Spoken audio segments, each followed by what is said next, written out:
been an open book. The most open of all books.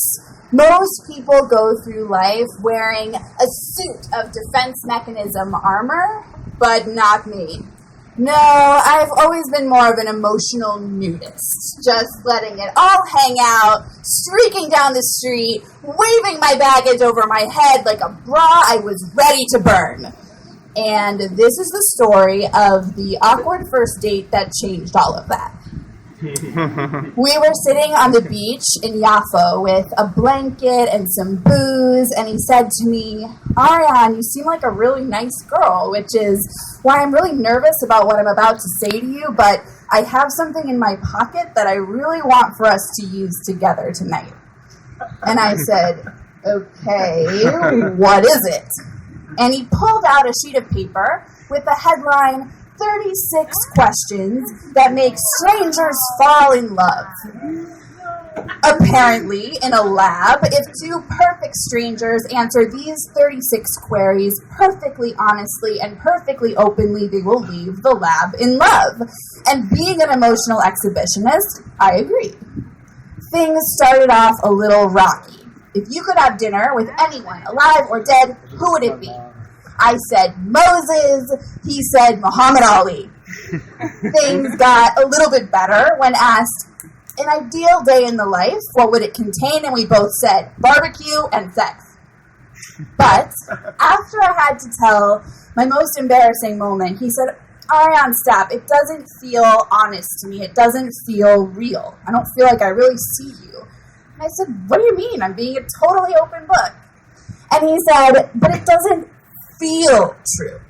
It feels too polished. All of your stories have a beginning, middle, and end, and a table of contents. Can't you be a little bit more raw?"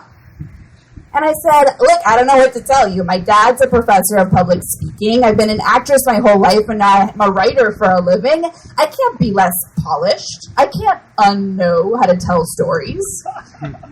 But his judgment really stuck with me, and when I had to answer the question, share with your partner something that you've never shared with anyone, I dug really deep.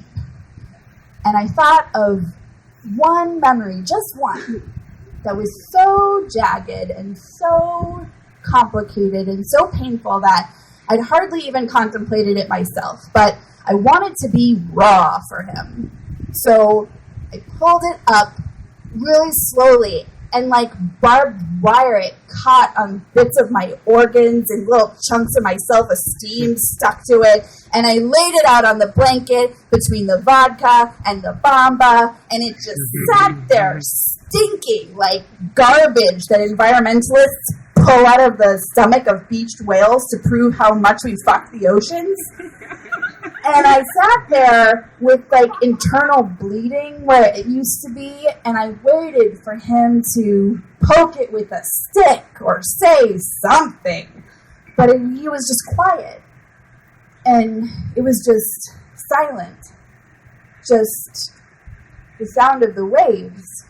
And finally, he took a really deep breath, and he said, "Yeah, that was really raw. That was real. Nice."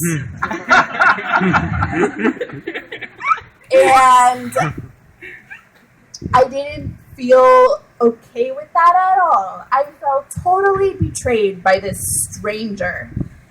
And I wanted to stuff it all back inside of me, but I couldn't. And after 36 questions, we weren't in love, and we didn't kiss, and we never saw or spoke to each other again. And I realized that people are like presents, meant to be unwrapped slowly and savored and held up to your ear to try to tell by the sound and the feel what's inside, and then always be surprised. That big box that's heavy is actually full of bricks and a little envelope with concert tickets or an IOU for a kiss. And it's not about not being vulnerable. It's just so hard to be vulnerable when you have nothing to hide. When all of your pockets have already been turned inside out, and every skeleton's been laid out and tagged and cataloged for study.